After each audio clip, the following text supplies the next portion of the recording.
नमस्कार दोस्तों।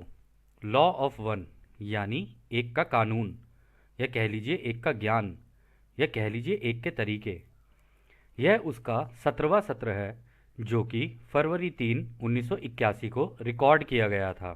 दोहराया जाता है कि इस किताब द्वारा दी गई सभी सूचनाएं और जानकारियां आप मान भी सकते हैं, जान भी सकते हैं, नज़रअंदाज भी कर सकते हैं और सिरे से खारिज भी कर सकते हैं। एक बात और कही जाती है कि लॉ ऑफ वन पूरी तरह से सबके लिए फ्री है।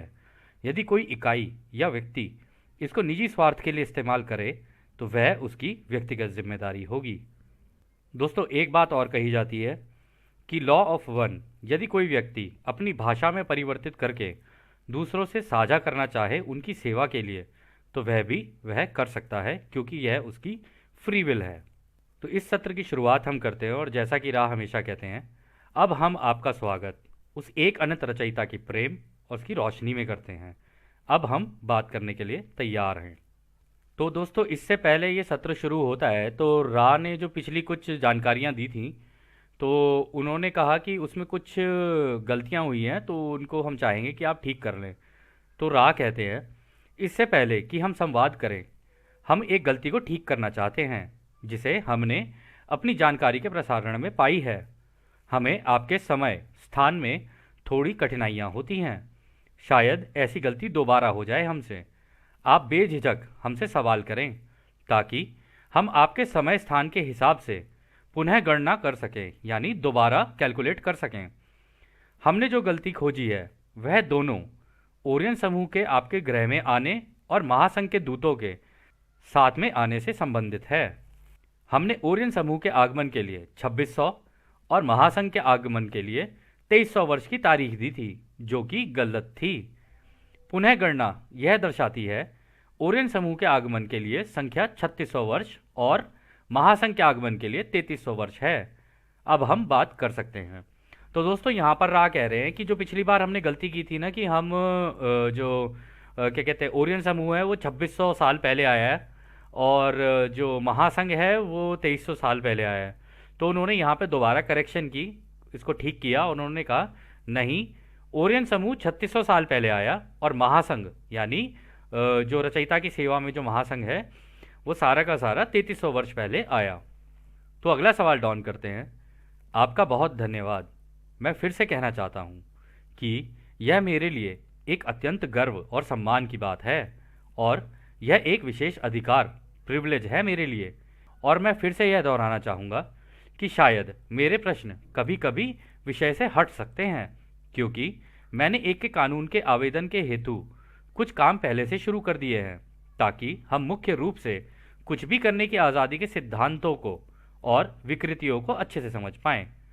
तो दोस्तों, यहाँ पे डॉन कह रहे हैं कि ये तो, ये पहली बात तो ये कि हमारा ये सम्मान है और ये हमारे लिए गर्व की बात है कि हम लोग इस एक के ज्ञान को आपसे साझा कर पा रहे हैं, मतलब आपसे ले पा रहे हैं ताकि हम दूसरों को दे सकें। और दूसरा, उन्होंने ये कहा कि इस एक के कानून को हम इस तरीके से सीखना चाहते हैं कि हम दूसरों की आज़ादी का उल्लंघन भी ना करें, और इसके अंदर भी जितनी चीज़ें हैं ना, या जितने भी विभाजन या कहीं पर भी कुछ हो, तो उसको ढंग से समझ पाएँ। तो इसके लिए डॉन ने पहले ही काम शुरू कर दिया था। तो आगे डॉन कहते हैं, ध्यान करते वक्त मेरे दिमाग में 3 प्रश्न आए। मैं पहले इन प्रश्नों को पूछ लेता हूँ। पहला, जैसा कि आपने कहा, हम अभी चौथी घनत्वता में पहुंच गए हैं, यानी कि सतयुग के द्वार पर हैं। क्या चौथी घनत्वता का प्रभाव अब अगले 30 वर्षों में बढ़ जाएगा? क्या हम हमारे वातावरण में कुछ बदलाव देख पाएंगे, और इसका प्रभाव पर्यावरण पर कैसा पड़ेगा? तो दोस्तों, डॉन यहाँ पर ये पूछना चाह रहे हैं, 30 साल का मतलब हो गया, ये 1981 की बात है। तो डॉन कैलकुलेट करके चल रहे थे कि 2011, 2012, आपको याद होगा 2012 में बड़ा पूरी दुनिया में हाहाकार मचा था कि हाँ जी, दुनिया ख़त्म हो जाएगी, दुनिया ख़त्म हो जाएगी। लेकिन ऐसा कुछ हुआ नहीं।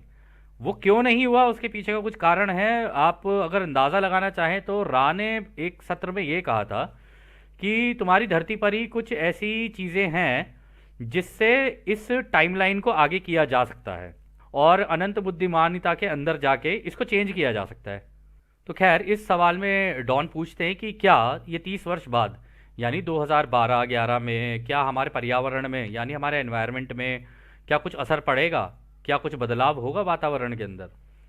तो रा कहते हैं चौथी घनत्वता एक कंपन का विस्तार है, वाइब्रेशनल स्पेक्ट्रम है। आपके समय स्थान सतत्य कंटिनम ने आपके ग्रह, आपकी आकाशगंगा और आपके तारे को इस कंपन में कुंडलित कर दिया है, और यह कुंडलित कंपन आपके ग्रह के क्षेत्र को विद्युत चुंबकीय रूप से ब्रह्मांड से आने वाली शक्तियों के अंतर्वाह को अपने भंवरों में फिर से व्यवस्थित बनाने का कारण बनेगी और खुद को कंपन जाल के रूप में अभिव्यक्त करेगी, जिससे कि पृथ्वी इस प्रकार चौथी घनत्वता की चुंबकीय हो जाएगी। तो दोस्तों, इस भाग को समझाने के लिए ना हमको इस चित्र को देखना पड़ेगा। आपको याद होगा हमने पिछली बार बात की थी कि ये जो तरंगे होती है ना, हर मतलब आकाशगंगा के भीतर से निकलती है। तो जैसे हमारी आकाशगंगा है मिल्की वे जिसे हम बोलते हैं, तो उसके भीतर से ये तरंगे चलती हैं, वो जाती हैं सूरज की तरफ, सूरज की तरफ जाएंगी, सूरज से ये तरंगे हर ग्रह पे पड़ेंगी।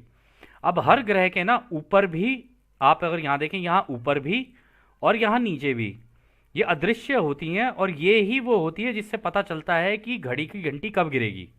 ठीक है, मतलब कब कोई ग्रह पूरा चौथी घनत्वता में या जिस भी घनत्वता में जा रहा है उसमें चला जाएगा। तो होता क्या है, ये सूर्य के अंदर आती है और सूर्य की जो है ना रोशनी, या कह लो कि इसकी तीव्रता बढ़ानी शुरू करती है और सूरज तेजी से चमकने लग जाता है और तेजी से चमकता है। आपने नोटिस भी किया होगा आजकल कि जो सूरज है, अगर आप अपने पुराने घर वालों से पूछेंगे या हमारे बड़े बूढ़ों से पूछेंगे तो वो कहेंगे कि आपको हमारे ज़माने में सूरज को हम दिन में देख पाते थे क्योंकि वो ऑरेंज कलर का दिखता था, मतलब संतरी सा दिखता था। लेकिन आज की डेट में ऐसा हो गया कि सूरज को देख पाना मुश्किल है। वो इस कारण से क्योंकि यहाँ तरंगे से बड़ी तेजी से ये तरंगे आ रही हैं, ठीक है, बड़ी तेजी से रोशनी बढ़ाएंगी और इसकी वजह से सूरज की रोशनी तेज होनी शुरू होगी, बहुत तेजी से बढ़ेगी। और इस कारण से होता क्या है कि ये सूरज भी अपनी जो रोशनी है ना, उसकी तरंगे तरंगे फेंकना शुरू करता है एक इस पोल पे। इसको आप मान लो ये हो गया जी नॉर्थ पोल, इसको ठीक है एन मान लेते हैं, इसको आप मान लो साउथ पोल, ठीक है। तो यहाँ पे ये इस तरीके से पड़ेगी, नॉर्थ पोल पे भी पड़ेगी, साउथ पोल पे भी पड़ेगी, ठीक है। तो ऐसे, और सीधी भी पड़ेगी। तो ऐसे करते करते करते करते करते ये पड़ती जाएगी, और जैसे जैसे पड़ती जाएगी ना, ये आगे इसको झुकाना शुरू करेगी। जैसे आपको याद होगा रा ने कहा था कि ये बिल्कुल एक घड़ी की तरह काम करती है। तो अगर हम लोग इसको एक घड़ी का रूप दे दें, इस तरीके से यूं एक भाग में कर दें, अभी हम केवल अपनी धरती की बात कर रहे हैं, लेकिन ये हर ग्रह पे होगी। ऐसा नहीं केवल एक ही ग्रह अपनी घनत्वता बदलेगा, सारे ही बदलेंगे। तो जैसे जैसे ये तरंगे तेज होती जाएंगी ना, ये झुकाव शुरू होगा और धरती एक साइड में झुकना शुरू करेगी। तो मतलब अगर ऐसी है तो ये झुकना झुकना आगे की तरफ, यहाँ की तरफ झुकना शुरू करेगी फिर ये। और जितनी तेजी से बढ़ती जाएगी बढ़ती जाएगी बढ़ती जाएगी, ये झुकाव शुरू होता जाएगा होता जाएगा होता जाएगा, और धरती टेढ़ी होती चली जाएगी ऐसे। इस वजह से काफ़ी चीज़ें होंगी, लेकिन वो जो भी होंगी वो रा आगे बताएंगे, हम अपनी तरफ से कुछ नहीं कह सकते। तो ये तरंगे जब पड़ती हैं, इससे ये चौथी घनत्वता की तरफ जाना शुरू करती है, यानी नए युग में घूमना शुरू करती है। तो खैर आगे रा कहते हैं, लेकिन यह कुछ असुविधा के साथ होता हुआ लग रहा है। जैसे कि हमने पहले कहा था, आपके लोगों के विचार रूपों की ऊर्जा इस कुंडली के भीतर ऊर्जा स्वरूप के व्यवस्थित निर्माण में विघ्न डाल सकती है, जिसके कारण पृथ्वी की ऊर्जा का परिणाम जो यंत्रित ऊर्जा में परिवर्तन नहीं हो सकता है, उसे और अनुपयोगी गर्मी को बढ़ा सकता है। इससे आपके ग्रह के बाहरी परिधान में कुछ दरारें आ जाएंगी और यह चौथी घनत्वता के लिए खुद को उचित रूप से चुंबकीय कर लेगी। तो दोस्तों यहाँ पर राय यही कह रहे हैं, क्योंकि लोगों की सोच में विभाजन है, बटा हुआ है, इस वजह से ग्रह को दिक्कत होंगी। क्योंकि ग्रह कुछ नहीं है, ग्रह हम ही हैं। हम भी चुंबकीय तरीके से, अगर एक एक व्यक्ति को अगर ऐसे लगाया जाए ना, तो जो भी चीज़, क्योंकि हम भी चुंबकीय बने हुए हैं, क्योंकि हम भी ऊर्जा बने हुए हैं इस इलेक्ट्रोमैग्नेटिक फील्ड से। आपको याद होगा वो 4 फील्ड हमने बताई थी शुरुआत दौर में। तो वो जो 4 फील्ड है ना, वो हम भी हैं, इस रचना का हिस्सा हम भी है। तो जो धरती के साथ होगा वो हमारे साथ भी होगा, और जो हमारे साथ होगा वो धरती के साथ भी होगा। तो विभाजन होने के कारण जब ये तीव्रता बढ़नी शुरू होगी तो लोगों को दिक्कतें आनी शुरू होंगी। और जिन जिन के दिमाग में विभाजन होगा, अभी रा आगे क्या कहेंगे उसके बारे में वो तो देखते हैं, जिन जिन के अब दिमाग में विभाजन होगा उन्हें बहुत ज़्यादा दिक्कतों का सामना करना पड़ेगा। और हाँ, इसके अंदर एक चीज़ रा ने और कही है कि इसके बाहर की जो ये जो लक्ष्मण रेखा सी बनी हुई है ना, ये ऐसे करके अगर हम इसको ऐसे बना के देखें कि ये एक लक्ष्मण रेखा इसके बाहर ऐसे बनी हुई है, जो कि आपने देखा होगा पिछले उसमें हम लोगों ने सत्र में दिखाया था। तो इसमें दरारें आनी पड़नी शुरू हो जाएंगी। यहाँ इसे कहते हैं ओजोन, कई केसेस में इसे ओजोन लेयर भी बोला जाता है। तो इसमें दरारें आनी शुरू हो जाएंगी। इसमें दरारें आने की वजह से होगा क्या, जो ऊर्जा यहां से चलनी शुरू होगी वो इनके अंदर से तेजी से घुसनी शुरू करेगी, यहां से इनके अंदर से घुसनी घुसनी शुरू करेगी। और जब इनके अंदर से घुसनी शुरू करेगी तो ये तेजी से इसको धकेलना शुरू करेगी धरती को आगे की तरफ, और धरती पूरी झुकती चली जाएगी एक ही साइड में। मतलब धरती का, क्योंकि धरती भी अपनी जगह पे ऐसे गोल गोल गोल गोल घूम रही है, जो जो हिस्सा धरती का सूरज के सामने आता जाएगा वहां से ये धरती को धकेलना शुरू कर देगी। तो आगे रहा कहते हैं, आप उन लोगों की संख्या में तेजी से वृद्धि देखेंगे जिनकी कंपन क्षमता में चौथी घनत्व कंपन की क्षमता शामिल है। इस प्रकार एक नई नस्ल तैयार होगी और ये वो लोग हैं जो चौथी घनत्वता के कार्य के लिए पृथ्वी पर जन्म ले रहे हैं। तो दोस्तों अभी तक जितने लोगों ने जन्म ले लिया, और रा ने ये भी कहा था कि हमने अपने जो वॉन्डरर हैं वो भी बहुत भेज रखे हैं, तो अभी जो लोग इस धरती की मदद करने के लिए, इस विभाजन को कम करने के लिए और इस धरती की मदद करने के लिए आए हुए हैं ना, वो एक ऐसी नस्ल है, हालांकि अलग अलग जगहों से काम कर रहे होंगे, लेकिन वो एक ऐसी नस्ल है जिसने ये संतुलन बना के रखा हुआ है, और ये ही है वो जो इसको अगली घनत्वता में खींचकर लेकर जाएंगे, यही यहाँ पर रा कहना चाह रहे हैं। तो यदि अगर आपको किसी के दिमाग में विभाजन दिखे तो वो तो नहीं हो सकता वो व्यक्ति, लेकिन जिसके दिमाग में विभाजन नहीं है और सबके साथ कोई भेदभाव ना रख के प्रेम भाव रखता है, तो आप उस व्यक्ति को ऐसा मान सकते हैं कि हाँ, इन्होंने जन्म लिया है इसी कार्य के लिए। तो आगे रहा कहते हैं, चौथी घनत्वता विशेषताओं और तीसरी घनत्वता की स्वयं की सेवा की सोच के बीच ध्रुवीकरण के स्थितियों के कारण नकारात्मक व्यक्तियों और उनके समाज में भी तेजी से वृद्धि होगी। तो रा कह रहे ऐसा नहीं है कि केवल जो सकारात्मक सोच वाले यानी पॉजिटिव सोच वाले जो लोग हैं केवल उन्हीं के अंदर ही होगा, ये नहीं, नेगेटिव वाले भी बहुत बढ़ जाएंगे। आप आजकल वैसे देख ही रहे होंगे, हम आपको ये तो नहीं कह सकते कि सत्य है या असत्य है, परंतु यदि आप अपने आसपास देखेंगे तो आपको शायद ऐसा लगे कि नेगेटिविटी भी थोड़ी सी बढ़ती चली जा रही है। तो यहाँ पे रा कह रहे हैं ऐसा नहीं होगा कि केवल एक ही साइड बढ़ेगी, ये वाली साइड भी बढ़ती चली जाएगी, वो वाली साइड भी बढ़ती चली जाएगी, दोनों ही बढ़ते चले जाएंगे। जो लोग इस ग्रह पर चौथी घनत्वता में रहेंगे वे सकारात्मक सोच के होंगे। बहुत से लोग, कहीं और से भी ऐसा प्रतीत हो रहा है कि महासंघ के सभी बेहतरीन प्रयासों के बावजूद, जिसमें आपके आंतरिक स्तरों, आंतरिक सभ्यताओं और अन्य आयामों के लोग भी शामिल हैं, कटाई अभी भी बहुत कम होगी। तो राय ये कह रहे हैं कि देखो, इसमें ऐसा नहीं है कि केवल तुम्हारे ही ग्रह के, दूसरे तीसरे ग्रह के, तीसरी घनत्वता के जो ग्रह हैं ना, हो सकता है वहां से जब उनकी कटाई हो, पहली बात तो वो भी यहाँ पर ही आएंगे क्योंकि ये चौथी घनत्वता का हो जाएगा। अब उन्होंने कहा है कि सकारात्मक सोच के होंगे, अब ये सकारात्मक होंगे या नकारात्मक होंगे वो तो खैर वक्त ही बताएगा, लेकिन वो कह रहे हैं कि बहुत से लोग, ऐसा लग रहा है इतनी मतलब प्रयासों के बावजूद कि महासंघ ने इतने समय से इस धरती के ऊपर काम किया है, पर वो पीछे पीछे काम करते रहते हैं। वो इसका कारण ये है कि ताकि हमारे अनुभवों में कोई दिक्कत ना आए, हम ऐसा ना हो कि हमारी आंख के सामने आ जाए और हम कहे अरे भगवान आ गए हमारे सामने, तो उससे किसी की जो वो होती है ना, जो सोच होती है वो मतलब विभाजित हो सकती है। इस वजह से ये लोग सामने नहीं आते और पीछे पीछे से काम करते रहते हैं। तो वो कह रहे हैं कि आपकी जो सभ्यताओं में जो ये है ना अलगाव, कि कोई अलग है कोई अलग है, कह रहे इस वजह से भी कटाई बहुत कम होगी, क्योंकि हर कोई ये कहेगा मैं इसका हूं, मैं उसका हूं, मैं इसका हूं, मैं उसका हूं, परंतु कोई भी ये नहीं जानता कि सारे के सारे रचयिता के बच्चे हैं, और किसी को ये ज्ञान भी नहीं है कि सब कुछ एक है तो कैसे है, या ढूंढने की कोशिश भी नहीं की। तो इस कारण से कटाई कम होगी, वो लोग सतयुग में नहीं जा सकते। तो इस किताब के द्वारा तो यही है कि वो लोग सतयुग में नहीं जा पाएंगे, और उनको रा ने पहले ही बोल दिया था कि उनको अपनी घनत्वता रिपीट करनी पड़ेगी तीसरी किसी और ग्रह पे, और वो भी 25,000 साल के लिए दोबारा। तो खैर अगला सवाल डॉन करते हैं, क्या इन अंतिम दिनों में किसी इकाई को चौथी घनत्वता के स्तर तक पहुंचने में मदद करना संभव है?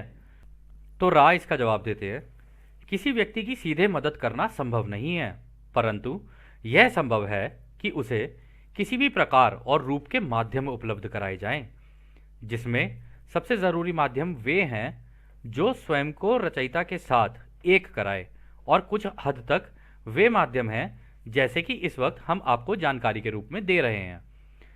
तो दोस्तों यहाँ पे दो तरीके बताए, एक तो ये कि या तो आप मेडिटेशन करके, या फिर आप जिस भी धर्म, जिस भी पंथ के हैं उसको फॉलो करके, और उसके अंदर बस जो आपको ध्यान की जो चीज़ें सिखाई गई हैं या फिर प्रेयर सिखाई गई है उनके ऊपर फोकस करके, और बिना किसी भेदभाव के कि भाई मैं इस पंथ का हूँ, उस पंथ का हूँ, इसका हूँ, उसका हूँ, बिना किसी भेदभाव के करना ही है। अगर कोई व्यक्ति ऐसे करेगा तो अपनी ग्रेड बना सकता है अगली घनत्वता में जाने के लिए, यानी सतयुग में एंटर करने के लिए। और दूसरा तरीका रानी ये बताएगी, या तो इस माध्यम का इस्तेमाल कर लो तुम एक के ज्ञान का। और आपको याद होगा दोस्तों, रा ने शुरुआती दौर में ही कह दिया था कि यदि जो तुमने सीखा और दूसरों को नहीं सिखाया तो तुमने दूसरों की कोई सेवा नहीं की। और इस बात की यहाँ पे इन्होंने पुष्टि कर दी है कि यदि अगर किसी को अपनी कटाई करवानी है तो वो इस एक के ज्ञान को दूसरों से साझा करा के भी अपनी कटाई करवा सकता है सतयुग में, परंतु बिना किसी भेदभाव के करे। और दूसरी चीज ये, ऐसा ना हो कि दूसरों को दे दे और खुद की जीवन में इसको ना ढाले, तब भी नहीं कर सकता। और सबसे इंपॉर्टेंट चीज कि दूसरे की आजादी का उल्लंघन नहीं कर सकते। आप ये नहीं कह सकते कि तू ऐसा कर ऐसा ना कर, आप ये कह, आप मांग सकते हो, आप पूछ सकते हो। तो हमने जो दोस्तों, हमको जो समझ में आया था, हमने तो पूछना शुरू किया था आज से 8 साल पहले लोगों से कि क्या आपको पता है कि सतयुग मिलता नहीं है, लिया जाता है। तो लोगों ने कहा ऐसे कैसे हो सकता है, हमको तो पता था कि सतयुग मिलता है।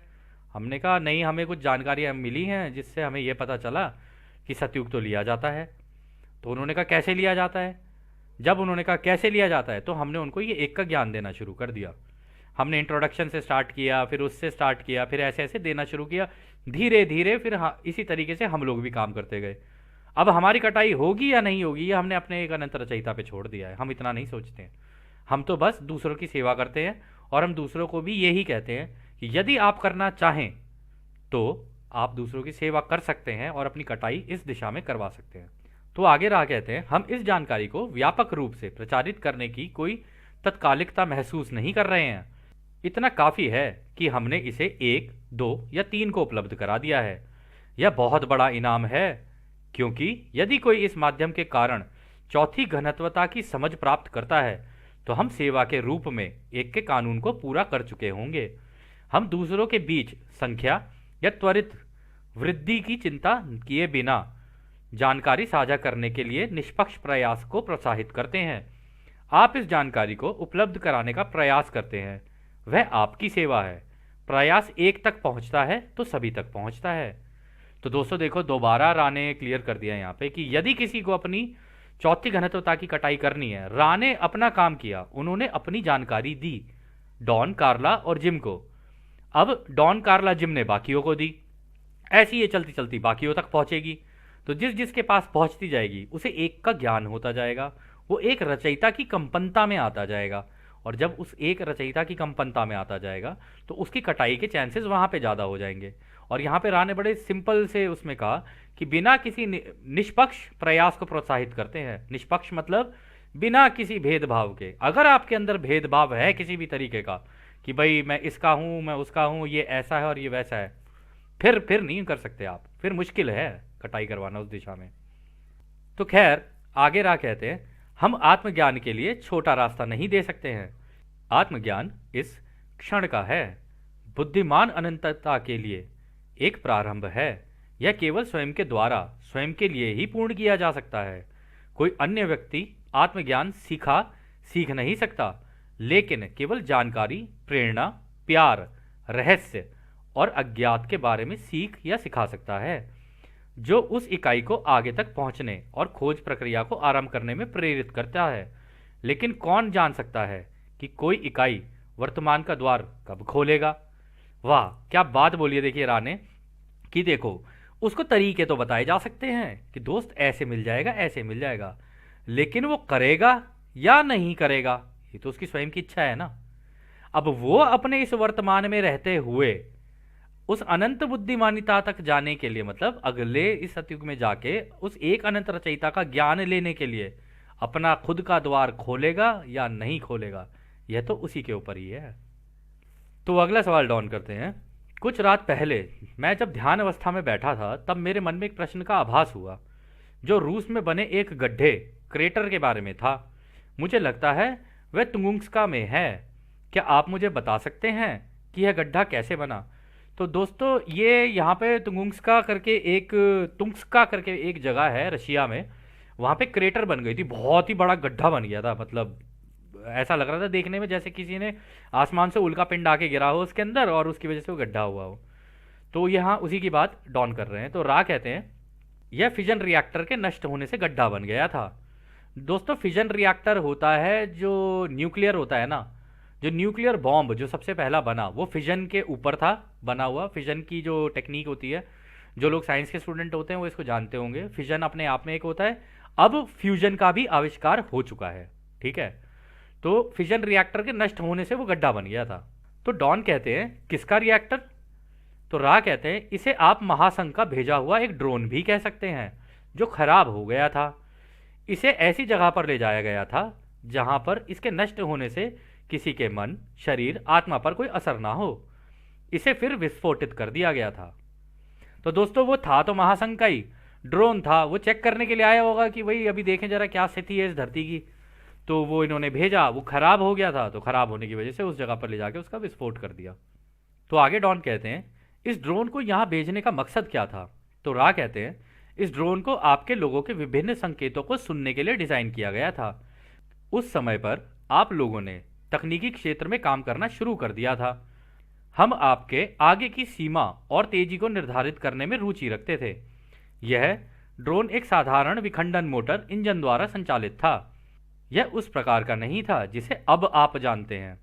यह बहुत छोटा था, परंतु तीसरी घनत्वता आणविक संरचनाओं यानी थर्ड डेंसिटी मॉलिक्यूलर स्ट्रक्चर पर इसका समान विनाशकारी प्रभाव पड़ता है।